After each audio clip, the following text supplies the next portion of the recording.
Bonjour à tous, amoureux de la physique. Bien, une nouvelle vidéo concernant la réaction nucléaire, un petit exercice dessus. Un exercice classique, tiré du bac. La sonde Cassini, qui en 97 avait été lancée, contenait du plutonium et il y avait donc une énergie thermique produite qui était convertie en énergie électrique. Et en fait, on nous demande tout un tas de questions concernant le plutonium, la réaction nucléaire qui s'y passe avec le plutonium, et d'autres questions, et notamment pour finir avec l'énergie. Bien, commençons tout de suite. Première question, on me dit un noyau de plutonium 238 subit une réaction nucléaire qui m'est donnée. Le plutonium donne de l'uranium, plus de l'hélium, et on me demande quel nom donne-t-on à cette réaction nucléaire. Voilà. Alors, d'abord, dans le nucléaire, on a donc un noyau dit radioactif. Alors, on pourrait dire d'abord, si on posait cette question-là, qu'est-ce qu'un noyau radioactif? Ça pourrait être une première question que je n'ai pas posée, mais c'est une question qu'on pourrait poser. Eh bien, en fait, ce noyau radioactif, c'est un noyau qui est instable et qui va se désintégrer spontanément en un noyau fils, qui lui sera peut-être stable. S'il n'est pas stable, il se désintégrera à nouveau. Donc, se désintégrer en un noyau fils, j'étais en train de dire, stable, en émettant une ou plusieurs particules et un rayonnement gamma. Voilà. Alors ici, c'est pas vraiment la question. La question qui m'est posée, c'est quel nom donne-t-on à cette réaction nucléaire? Eh bien, c'est une réaction de désintégration, parce que on a un noyau pair qui donne un noyau pair ici, qui donne un seul noyau fils et une particule qui est ici. C'est une particule alpha. C'est un noyau d'hélium, une particule alpha. C'est donc une désintégration de type alpha. Bien. Alors, question suivante. Indiquer la constitution du noyau de plutonium. Alors le noyau du plutonium m'est donné ici. Le plutonium c'est 238,94. Eh bien, donc un noyau plutonium 238,94 possède donc un nombre de masse qui est en haut, 238, et un numéro atomique ou nombre de charge en bas, Z, 94. Ce qui fait que, en fait, 94 ça veut dire qu'il a 94 protons, et 238 ça veut dire qu'il a 238 nucléons. Et donc pour avoir le nombre de neutrons, je fais nombre 238 moins 94, ce qui fait 144 neutrons. Il a donc 94 protons et 144 neutrons. Voilà, question suivante. On me demande de compléter l'équation nucléaire et de justifier. On voit bien que dans cette équation nucléaire, il me manque le nombre de masse A de l'uranium. Alors, eh bien en fait, je vais utiliser les lois de Soddy, d'après les lois de Soddy qui me disent qu'il y a conservation du nombre de charges, c'est-à-dire du nombre Z qui est en bas. On voit bien 94 ici. De l'autre côté, j'ai bien 92 plus 2, ce qui fait bien 94. Et en haut, il y a aussi conservation du nombre de masses. Attention, pas de la masse, du nombre de masses. C'est-à-dire, ici, j'ai 238 est égal à A, j'appelle A le nombre de masse de l'uranium, plus 4, ce qui me donne 234 pour le nombre de masse de l'uranium. Alors en fait, si je réécris, ça me fait le plutonium 94 238, qui me donne de l'uranium 92 234, plus la particule alpha qui est de l'hélium de 4. Voici donc la réaction nucléaire de désintégration du plutonium en uranium. Voilà. Bien.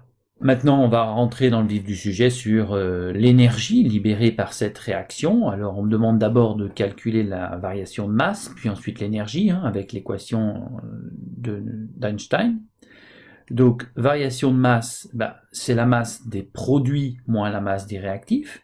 Alors ici, les produits, ce sont les noyaux d'uranium et d'hélium, ce sont les produits. Donc ici, on a les produits. Hein, et à gauche, ici, on a le seul réactif, hein, puisque c'est une réaction de désintégration. Voilà. Donc ça me fait la masse de l'uranium plus la masse de l'hélium moins la masse du plutonium. Il me suffit ensuite de remplacer et j'obtiens moins 2 10 puissance moins 29. Alors ici, je n'ai pas mis de valeur absolue, donc en fait, j'ai une valeur négative, hein, parce que la masse des produits obtenus est plus faible que la masse du réactif de départ, et c'est normal. C'est cette différence de masse qui va donner de l'énergie, hein, qui est transformée en énergie. Et donc, 2 10 puissance moins 29, je n'ai qu'un seul chiffre significatif, parce qu'en fait, si je regarde tous les nombres que j'ai dans mes soustractions, la précision de chacun est à 10 puissance moins 29. D'accord? Et comme j'ai une addition et une soustraction, ce qui importe, c'est la précision de chacune des grandeurs, chacune des masses portées. Hein. D'accord? Donc ici, je suis à un chiffre significatif de 10 puissance moins 29. Bien sûr, après, on va me demander de calculer donc l'énergie libérée par cette réaction nucléaire, hein, de plutonium et qui va me donner de l'uranium. Eh bien, la formule d'Einstein me dit que E égale valeur absolue de delta M fois C au carré, donc valeur absolue de moins 2 10 moins 9 fois la célérité au carré, ce qui me fait 1,90 puissance moins 12 joules. Alors ici, j'ai respecté 3 chiffres significatifs, parce que, en fait, la valeur la plus petite en termes de précision de chiffre significatif, c'est la masse de l'hélium, que je viens d'ici d'entourer, qui est à 3 chiffres significatifs. Donc j'ai respecté tous les chiffres significatifs. Voilà, donc l'énergie libérée par la réaction de désintégration du plutonium me donne 1,90 puissance moins 12 joules. Voilà. Question d'après, combien faut-il de désintégration pour libérer 4,4 kJ en une seule seconde? Parce qu'il m'était dit dans l'énoncé que la sonde produisait une énergie thermique de 4,4 kJ chaque seconde. Donc avec mon plutonium, combien faudrait-il de désintégration pour libérer cette énergie?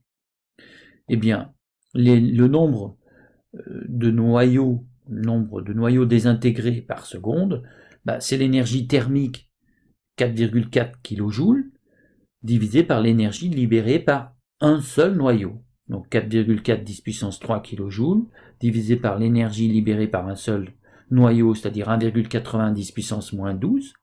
Je fais la division des deux, j'obtiens 2,4 10 puissance 15 désintégrations par seconde. Donc dire 2,4 10 puissance 15 noyaux qui se désintègrent par seconde. Et question juste après, la petite b, on va me demander l'activité. Or, la définition de l'activité, c'est justement le nombre de désintégrations par seconde. Donc finalement, j'ai répondu tout de suite à la question B en même temps. L'activité sera de 2,4, donc 10 puissance 15, c'est le nombre de désintégrations par seconde, et cette activité se mesure en becquerel. Donc 2,4, 10 puissance 15 becquerel. Voilà. Voilà ce que l'on pouvait dire sur cet exercice. On aurait pu compléter, parce que traditionnellement, l'énergie, on la mesure en électronvolts ou en mégaélectronvolts. Bon, je vous rappelle que 1 électronvolt, mais ça sera donné dans l'énoncé si vous voulez, si vous en avez besoin, ça fait 1,6 environ, hein, fois 10 puissance moins 19 joules. Et donc, 1 MeV sera égal à 1,6 fois 10 puissance moins 13 joules. Et donc, l'énergie libérée que vous avez en joules, il vous suffit de le diviser par 1,6 10 puissance moins 13 et vous avez le résultat en MeV. Voilà. Je crois avoir fait le tour de la question du nucléaire, en tous les cas, bien sûr, pas tout type d'exercice, mais c'est un exercice ultra classique qui regroupe un peu beaucoup de compétences, celle de la réaction elle-même d'abord, puis ensuite de l'équation d'Einstein. Voilà, j'espère que ce petit exercice vous sera utile pour mieux comprendre, et moi je vous dis à bientôt et surtout, n'oubliez pas les petits pouces bleus. Allez, au revoir et bonne révision.